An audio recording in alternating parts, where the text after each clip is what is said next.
What's up, everyone? Welcome back to the Progressive Gentleman Podcast. As always, we're your hosts. I'm Dan. I'm Matt. And we want to thank you for taking the time to nerd out about music with us. As always, this episode's brought to you by Eargasm Earplugs. Take the step to protect your hearing today. Go to eargasm.com. Use code Gentleman10 at checkout for a discount. We're back with our band interview segments. This one's fun for me. It's a band I've been listening to since 2017. Divinex is with us on the podcast. What's up, guys? Hey, how's it going? It's going wonderful. Thank you guys so much for doing this. This is, like I said, a good one for me. Your 2017 record, Create, Effect, Repeat, is huge for me. So really excited to talk about that at some point. But let's start off with maybe just introduce yourselves, give us a little origin story. Yeah, let us know. Yeah, killer. So I'm Jay. I'm lead guitar. Our music kind of jumps back and forth between rhythm and lead. So James and I both kind of play rhythm and leads, but I think I play more of the leads. I don't know if you want to go, James. My name's Jimmy, or James, or whatever nickname you want to give me. I primarily play guitar and Divinex. Fantastic. You guys want to give us a little background? How'd you guys start out? But we go way back. Yeah, we do. Geez, the origin story, I don't even know. I mean, James and I played with each other in a million other bands in high school. We kind of formed a band, and we're gonna do it like this. It's gonna be different this time. And then that was short lived, or somebody got pissed off at somebody, whatever. And then we're like, oh, we're gonna do it like this now. And we just had all these sorts of iterations of different bands. But then eventually, I had put together sort of a bunch of music that later became our first EP. That I'm like, I kind of want to get some guys together to do this again. And I guess that was sort of the jumping off point that for a project that stuck, I guess, when we started to lean into the whole instrumental thing and go from there. So did you have any what was the craziest genre that you were in a band playing? I think we've heard from other bands oh, we were in a Pantera cover band and now we make progressive metal. Just curious, did you do anything crazy like that, or was it just always sort of you had this vision and it just it eventually came to fruition in Divinex? I mean, the vision definitely changed, but you were in Panda Panda too, right, James? Oh yeah, yep. Yeah. Amazing. I mean, that's where my head went to. Yeah. The craziest was definitely, it wasn't a genre, but it was just because we're oh, we're gonna get together and do this and try to make this thing happen or whatever. But then there sometimes that gets complicated and people get really serious about it. So at one point we're why don't we just get together and we'll just play for the sake of playing? And we all took turns just picking a song that we wanted to play just for fun. So we had a wide range of songs, and they're I think we had kind of a friend who was listening to more lighter stuff. It was the 2000s era, so he picked a We the King song or an all-time low song, and James picked Entombment of a Machine by Job for a Cowboy. Yeah, I did.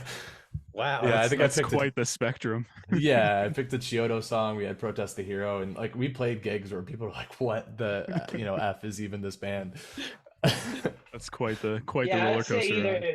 Either that or Jay, you and I have been playing literally 2005, and I think the very first project we were in, Sideways Sofa, it was this weird we were all just picking up instruments, and we were all in music class, and we would play these weird psychedelic jazzy type things, just trying to be just weird. I would say either Panda Panda or that first project that we were in together. The weird stuff's always cool. It's interesting to sort of see a lot of that stuff bleed its way into you should think about that. Bring some of that weird psychedelic jazzy stuff into Divinex. Yeah. I know, right? That'd be pretty sweet. Yeah, that was a fun time too, because that was the first band where we got some like-minded people that wanted to make originals, but we were pretty new to making originals. So part of the reason it got so out there was because we're just well, how are we going to make a song interesting? We play the same 4 chords over and over again for 10 minutes, Hey, so that works for a lot of people. Yeah, true. Yeah, it was a fun time. It was called Sideways Sofa because we practiced in our buddy's basement, and it was there wasn't enough room, so we turned the sofa sideways to make room for us to jam down there. We're oh my god, it should be called Sideways Sofa. That's awesome. That's a really sweet name. Yeah, I love hearing the origin stories behind names, where it just seems nonsensical of what made you think of that, and right, oh, there it is, there's the origin. I guess that's a fair question. So where'd you come up with Divinex? Well, I think I mean it's a good transition, I guess, with coming from all those other bands where we tried to do something serious and then we got tired of it or whatever. Like we picked a super serious name and then it sounded like cliche after a while. It seemed like a good idea to pick a name that was more general, where it's just like a cool word where it like when somebody says that word, it just means your band, and I feel like it has more staying power. That doesn't get old as much as something like I don't know, fight your demons or something. That's like, Right. it's like sounds really profound, but after you hear it for the 100th time, you're like, okay. Man, So that band Fight Your Demons is going to be real upset. You just- yeah, I was gonna say I don't know if that's a real band. If Well, somebody's listening, going, I love that band. I wasn't mentioning them. It just like well, I was trying to think of something that sounded dark and serious. Yeah. if they exist, we'll be sure to tag them to start the Divinex Fight Your Demons beef. All press is good press, right? Right, right. So what were kind of like your inspirations, like favorite bands, whatever, maybe that sort of led you in the direction that you guys are kind of in right now with the band? Well, I feel like I end up taking the lead on writing a lot, and I kind of have some ideas, but I'd be curious what your thoughts are, James, on like what kind of bands that you think kind of were at the core of our like when Um, we started, what I kind of stuff. think, yeah, I would probably go to like what we were listening to at the time, which was obviously Jay and I have a huge love stemming all the way back to high school for Protest the Hero. It's like our childhood in a nutshell is that band that naturally led to bands like Between the Buried and Me. And, at the time, I think where we were progressing musically, we just got obsessed with that kind of sound and how it challenged us musically, but still gave us all the rewards of just like fun rock and roll. Yeah, because So I would we were probably like, say some of those bands. for sure. And Protest Hero was such a great example too, because like I think like around that time when we were in high school and getting stoked on the music thing, we were like nerding out. It's like, oh my God, this is what it feels like to feel like to play in 7/4, and like we're so cool because no one else can do that kind of like there's part of that like fun, I don't know, like exploration of like the weird meters and stuff. And around that time, like there was like your punk rock bands getting popular because they're different, or like like the emo thing was happening because they're like different and Right. edgy. But then like Protest the Hero pops up, and to me, like when I heard that, I'm like, oh my God, they're different and edgy because they're super musical, like music nerdy like me. So and I think like it was a similar situation with James, like bands like that were like super cool because they were just trying something that's like all over the place. And that first record, Kazaya, is like it's so crazy and ADD rhythmically, and it's so good. But yeah, I think I would have mentioned that one in BT Bam especially too, just because like one of the most inspiring things that I've like heard in music is just like a really good album that feels like when I heard like I think when they came out with Colors, like there was like some quote that said like this is 1 hour, like an hour and 8 minutes of pure musicianship or something like that. And when I heard that and I was like ready for it to come out, like I'm like, oh my God, I can't wait to hear this thing front to back. And I played it front to back, and like it was just like it was such a wild ride that ended in a satisfying way, that has like a crazy badass finale song that's White Walls, one of my favorite songs ever. So like that's something that I've always tried to like bring into our music, is that sort of like climactic sort of feeling of having really long experience that like ends in like some really crazy epic place. So I hope that comes through, and that's also part of the reason we end up having like 10-minute plus finale songs, because I feel like I want to give the ending of an album like, or give the album a proper ending essentially. Which That, and we I remember where we were too is as we would get together in these different projects we were starting, one of these like recurring things was just wanting to get together and like non-stop play, just like plug in our instruments and go. And so when we were listening to a lot of the like popular emo bands, like Jay said, and then we found bands like Protest the Hero and Between the Buried and Me that were playing longer songs, we started to realize that that was something we could do. And then it just, this idea Jay got, that was just like, I want to get together with my friends and play for like more than a half an hour without stopping. And so that's kind of where our first record, Movement, kind of came to be, where all of the songs overlap and kind of create one continuous song. yeah. Yeah. And that's like one of my favorite things sort of in the genre, if you want to, put you guys in like in a box, progressive metal, if that's what you want to go with. The genre of progressive metal and having those sort of, front to back everything flows together. It sounds like one long experience. While you could still separate it up into bite-sized experiences, if you play it from front to back, it takes you on a journey. I do see that in your music, and that's very reminiscent of Between the Buried and Me or Protest the Hero, and pretty much anybody, or not anybody, but a lot of bands in that genre. Haken does that. If you want to go sort of in the instrumental, camp, I guess. Intervals does that a little bit. Love them. And I feel like I get a little bit of like intervals in your music as well, which was something that I was going to bring up as well. I mean, Between the Buried and Me makes a lot of sense. Protest the Hero makes a lot of sense, but do you guys have any other like instrumental sort of inspirations, or just bands that you listen to that play instrumental that you get any type of inspiration from? Yeah, I mean, I think like doing this for a while, like you end up drawn to instrumental stuff. So we've heard a lot of crazy out there stuff that I probably would have never heard have we not like committed fully to the instrumental progressive metal bit. I mean, I don't know, like just for me, like some people that come to mind, like I found like the Plinis and like the Jacob Zyteki is doing some, if I'm even saying the name right, is doing some That's how pretty I cool would say stuff it. like in the lighter side. I'm a big David Maximichik fan. Just because I love the fact that like it has no rules and it'll just like I started this as a prog metal song and then at the end it's going to be an opera or like a I don't know, like it's just I feel like he just does whatever he wants and I think that's so cool and you have no idea what you're getting into when you start a song with him. And I Yeah. do miss. I'm a bigger fan of his older stuff when it did sort of sound a little bit more like a prog metal or prog rock band like Bilo 1 and 2. But yeah, Yeah. like he comes to mind. But there's a million of them. You know. What'd you think of Bilo 4? Was it 4 was the most recent one? The one that came out last year?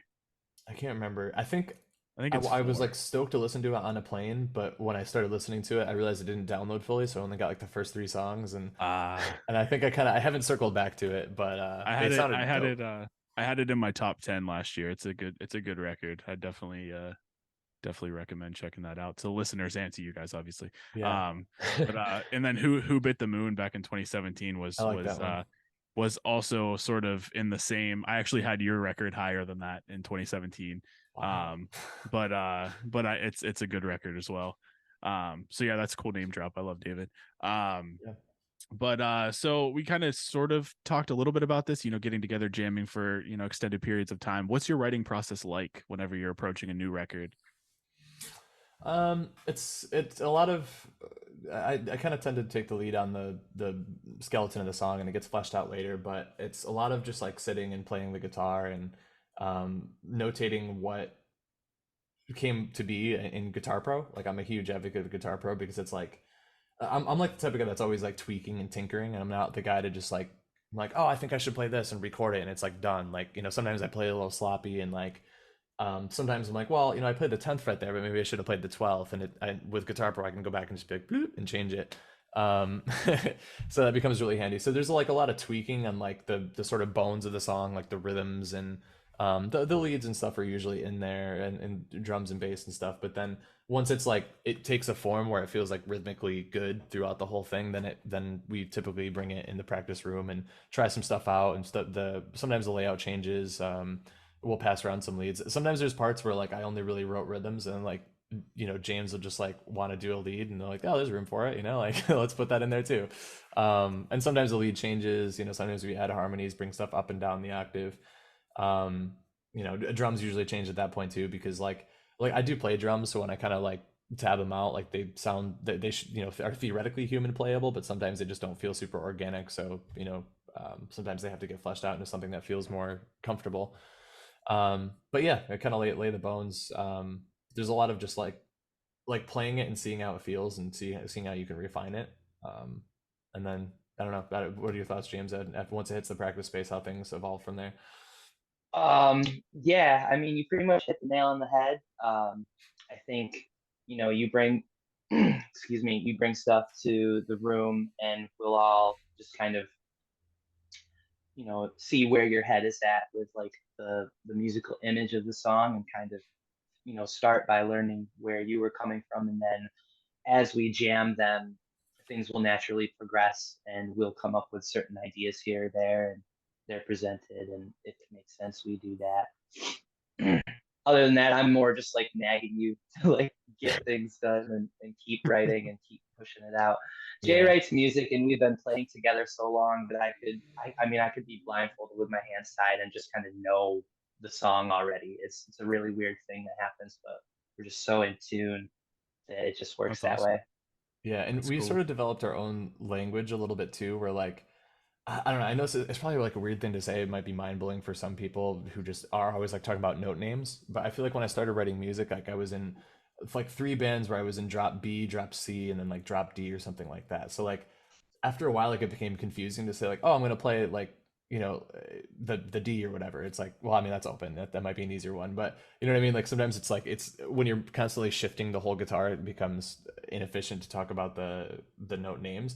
So like I use scale degrees quite a bit, and I'll say like, oh, like here it goes to this to the sixth chord, then to the four chord or whatever. And like James and I sort of have those discussions, and we can be like, oh, it's it's not a seven, it's a two or something, and we have sort of our own language built. And it's kind of funny too because sometimes like I when I jam with other people, like they're like throwing like chord stacks at me or something, and like or when I try to say like, oh, I think the chord there actually is a four chord, people are like, what do you mean? you know so like James and I have Or developed our own. they'll play like the fourth fret or Yeah, something like exactly. that. Like they'll confuse it for like a fret number. Yeah, for sure. So that, yeah, we definitely talk theory at each other and developed our own little language, I guess.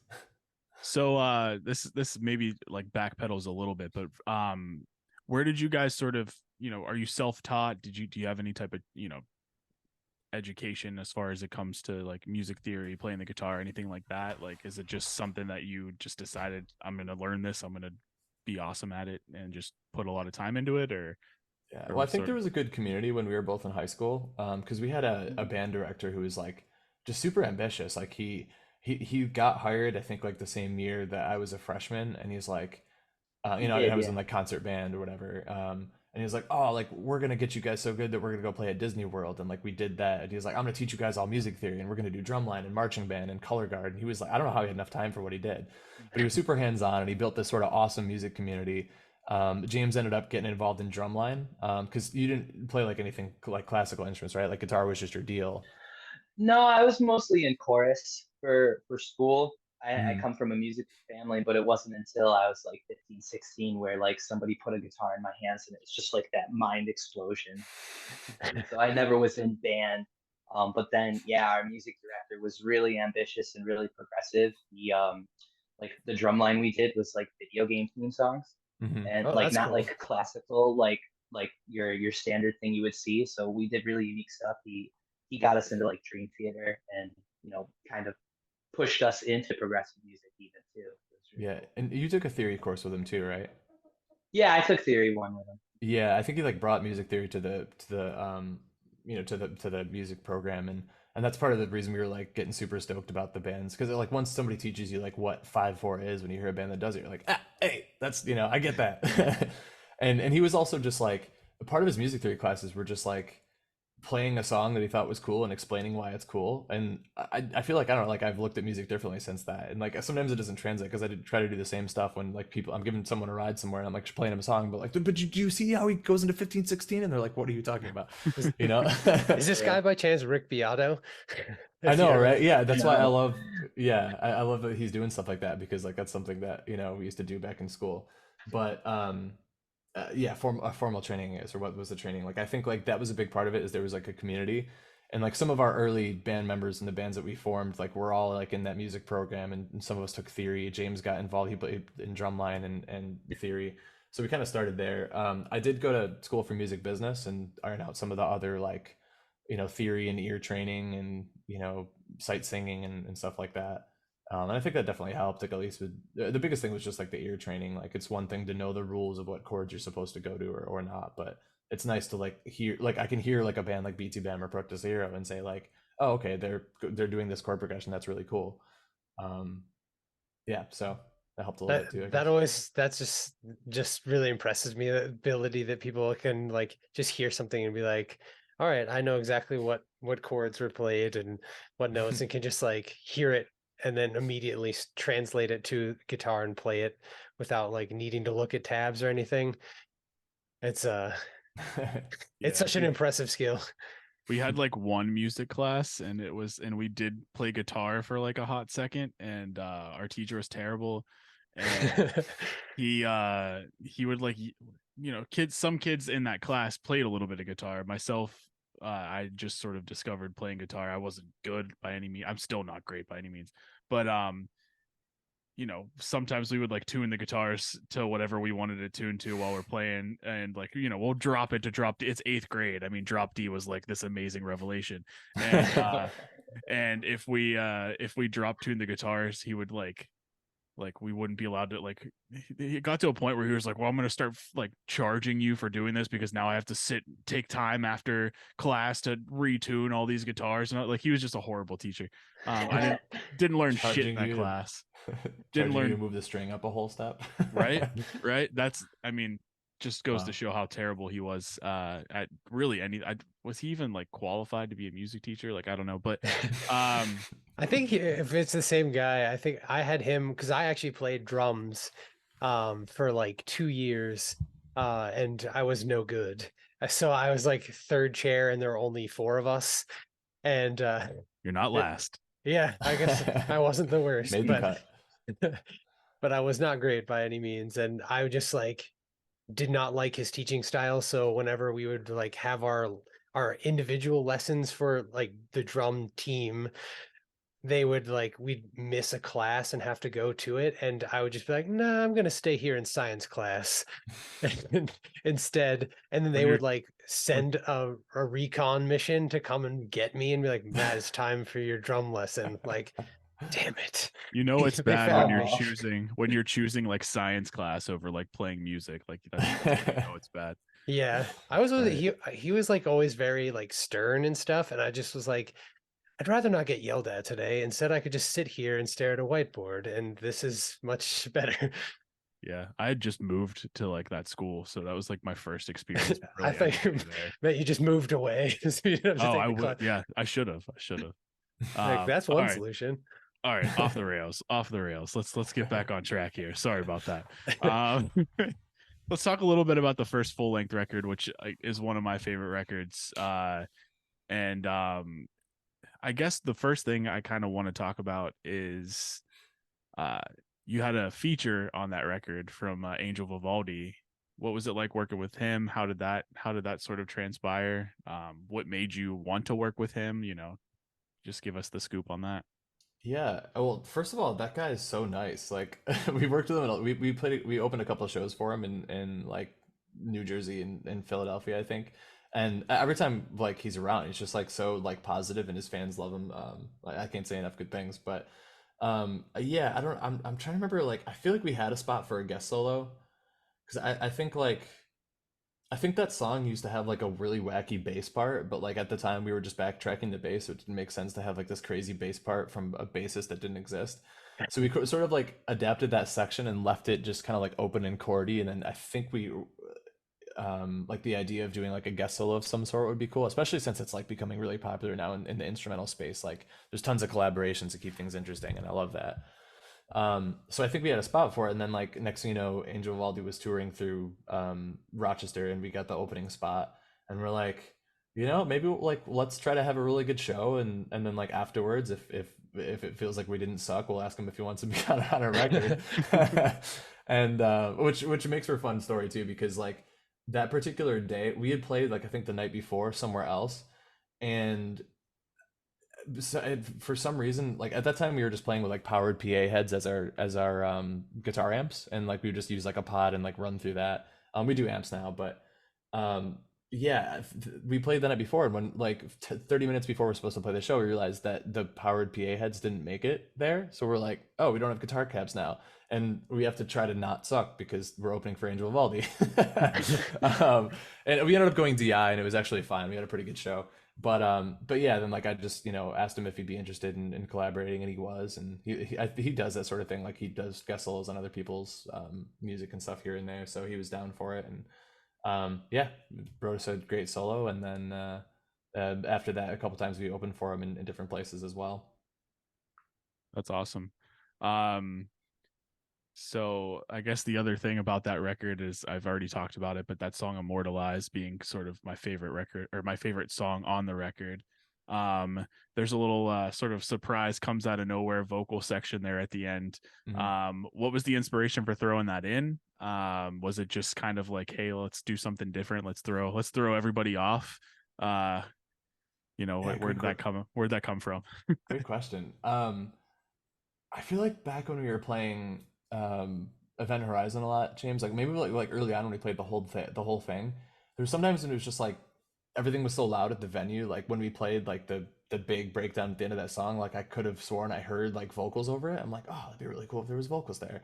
And like that was in the back of my head. And also like playing a bunch of more shows after that as we, started getting more busy. Like I realized sometimes like you'll have good shows where people love it, but like at best people in the crowd will just kind of be like, because they're not like waving their arms and singing along because there's nothing to sing along to. So Right. I guess I had this idea of like it'd be cool for like the biggest part of this whole record, and that long song at the end of the record to have like a vocal part that people could sing along to.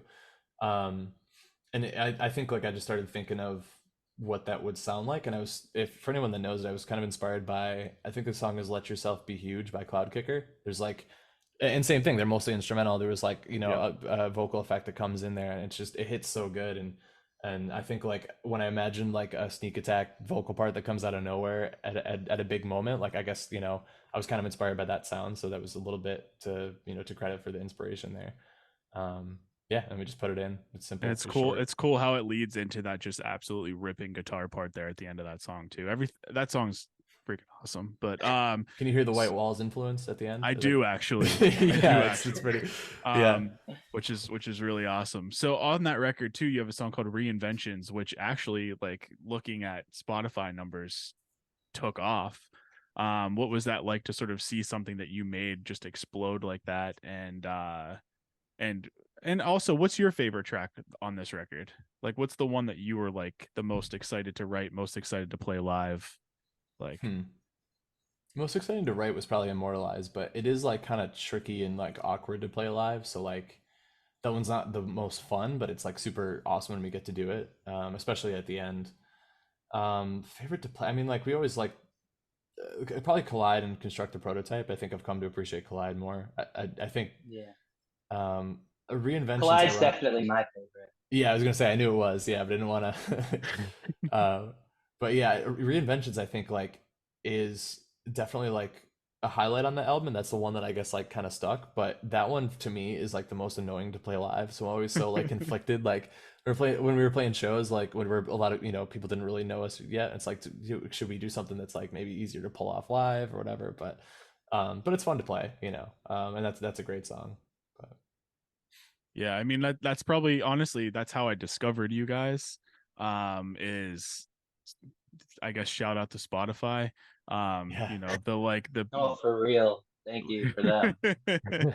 yeah, you listen to a playlist or a record or something, and then afterwards they just start shuffling songs that they think you might like based on that playlist or record. And Reinventions was what popped up, and that's what led me to sort of explore that record in its entirety. And actually, when I heard that record, like I said, that song, that's when I was sort of just starting to make like album of the year lists. So I immediately put that on my radar to like listen to in its entirety, and I'm really glad that I did, because that record's great. thanks, Definitely man. everybody who's listened to this, Create Effect Repeat, listen to that record. It's fantastic.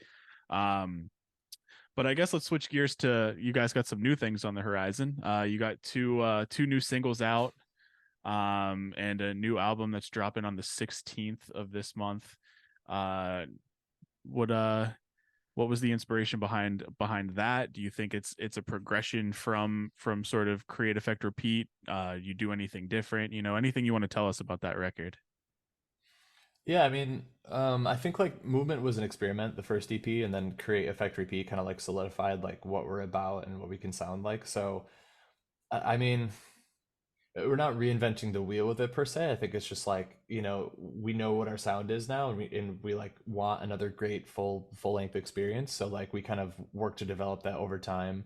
And the writing process was slow. Like it wasn't like we were like forcing anything. It's just like kind of whenever a good idea popped up, like then we add on to the song, and then we had 2, 3, 4, 5 songs down, and we kind of started to create an order.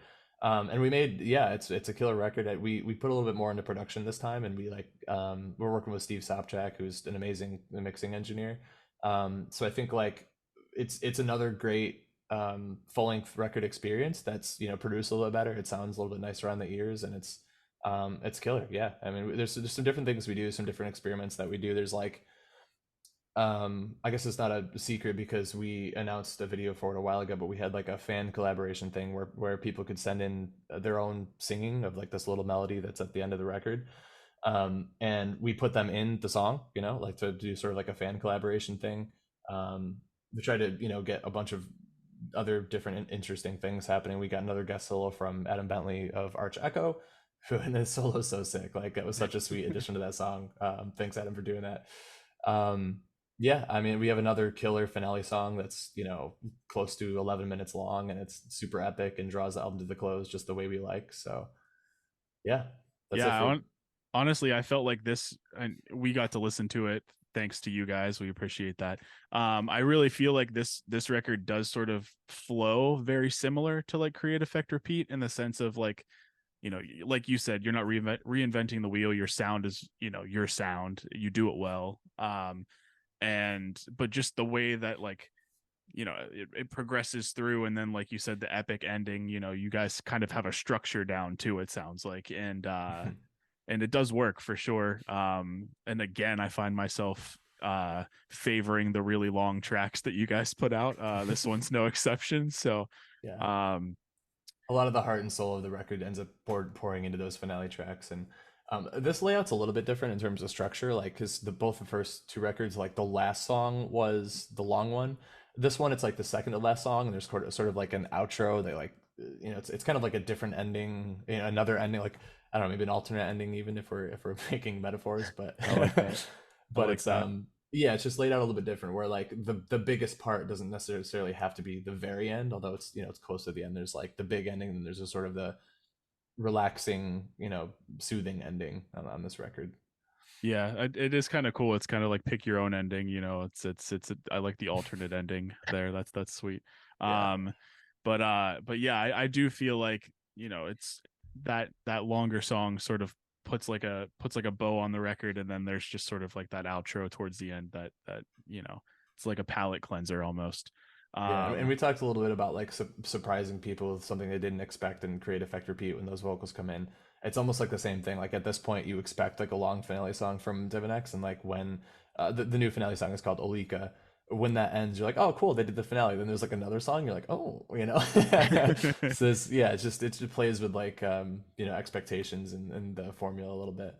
Yeah, and there are other surprises on this record as well. Obviously, I'm not going to mention them. I want people to discover that for themselves. But yeah, it's a great record. I genuinely think it's going to be in my top 10 by the end of the year. Looking forward to its official release. What was it like working with Adam from Arch Echo? So we kind of touched on it a little bit, but how did that come about? And like you said, I mean, his part in that's, it's pretty sweet. It brings the song together, I feel like, and yeah, I just want to hear a little bit more about that experience.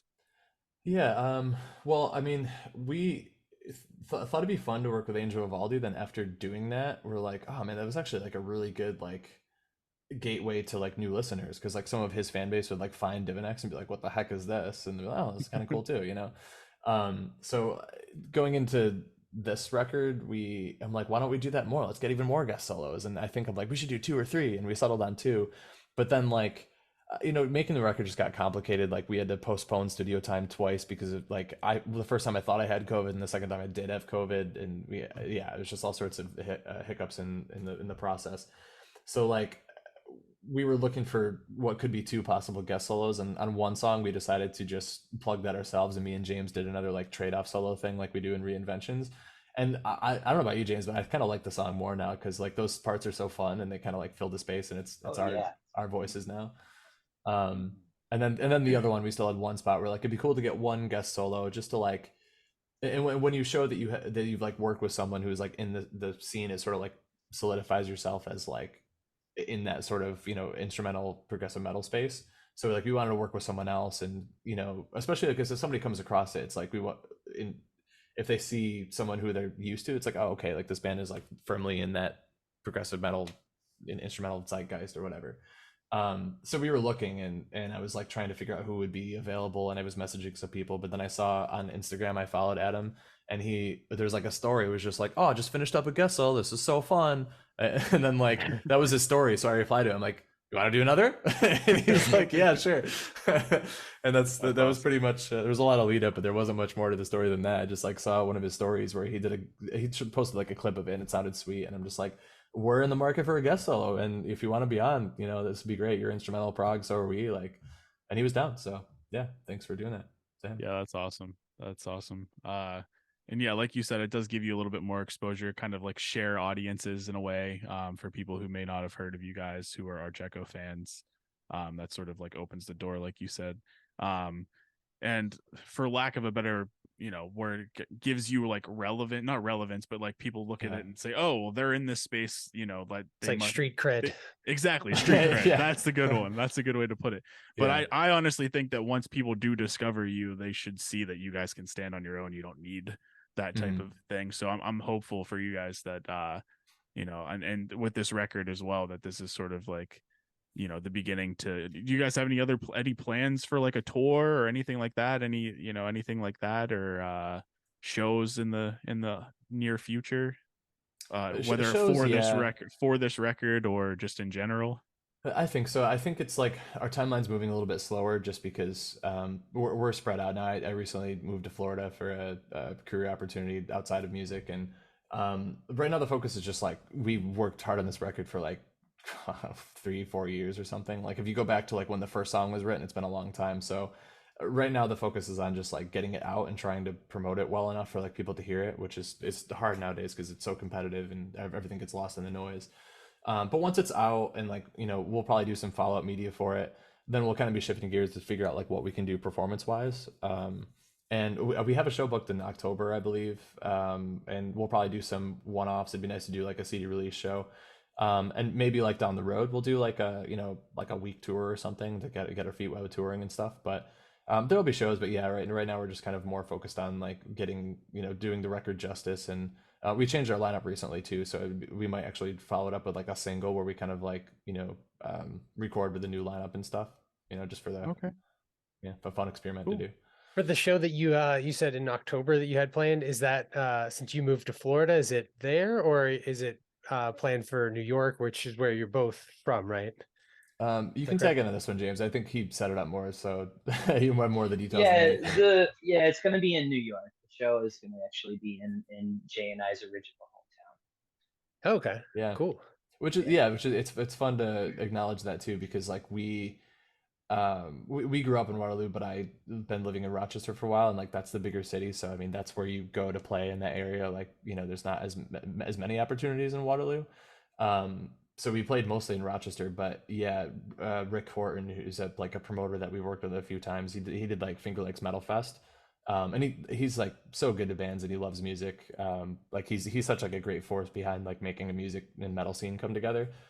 He's doing a show in Waterloo, and now that you mention it, yeah, it's back in our old stomping ground. So I have never heard of Finger Lakes Metal Fest, but that is definitely something I'm interested in. Yeah, it's fun stuff. I think they might have like discontinued it because they had a problem with the venue or something. Unfortunately, I don't know if it's still going on. But... Oh man, I was going to say I was going to have to make that a vacation plan. Rick has done his best to try to continue metal events happening in the Finger Lakes, which is how we're still playing shows in our hometown because it's pretty country out here. That's only about like 4.5 hours away from us. So I mean, we've been to that area several times, never for a show. Usually if I'm going to a show in New York, I'm actually in like New York City. But that's closer and more appealing. So I would rather go to a show in like the Finger Lakes area. There you go. So sweet. Yeah. So you guys will have to send us the details on that show. But and then like as far as like the date and time and all that stuff, because depending, we might be interested. But yeah, I guess speaking on shows, what's your favorite show you've ever played? I think James and I were just talking about this. Like On paper, like one of the biggest was when we won Headbang for the Highway. It was like a battle of the bands put on by Sumerian Records, and we got to open for Summer Slaughter Tour, which is like when we played probably one of our biggest shows, and before the biggest names like Born of Osiris was there, Veil of Maya was there, Arch Enemy. I think After the Burial was supposed to play, but they couldn't because of all the stuff going on with that guitarist there. Um, so yeah, that was a good show for us, and that, by the way, is like the perfect example of like we were the first band, and I feel like the people managing the tour didn't really care about the local band very much. So like there was no lights; it was like a fluorescence, just like brightly lit, and people were just kind of shuffling in, and they're all just kind of like, "Who is this band?" and standing really still. And like I thought that maybe we didn't do particularly well, but then afterwards, like so many people were like talking to us at the merch table afterwards and stuff. So I think it went over well, but it was just like so weird to play like super bright lights, just like no like atmosphere whatsoever.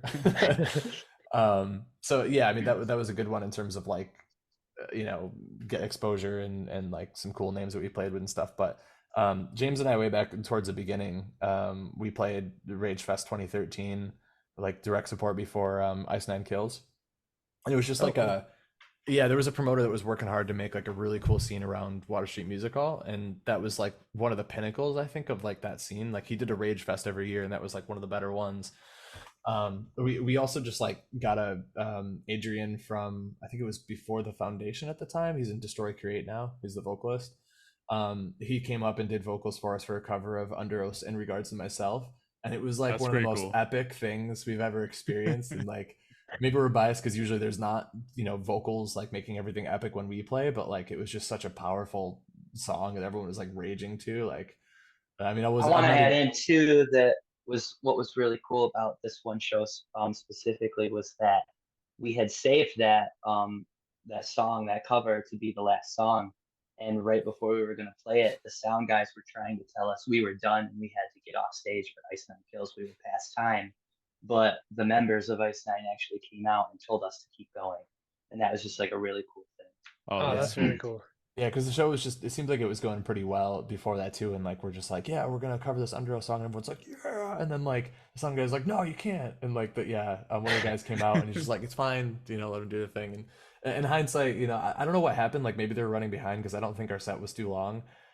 In hindsight, like, we've played more gigs where it's like important to stay in your time slot. So I don't know if we maybe messed up a little bit or something, but yeah, it was so cool because it was just like everyone was vibing so hard and everyone was like stoked to hear us play that last song. And then, of course, Ice Nine Kills came and played that after that and slapped as usual. So That's cool that that's they were awesome. like, yeah, let them play. They weren't like, no, get off, because sometimes you have in a previous episode we've talked about Polyphia and the way they can be kind of diva-ish, and Yeah.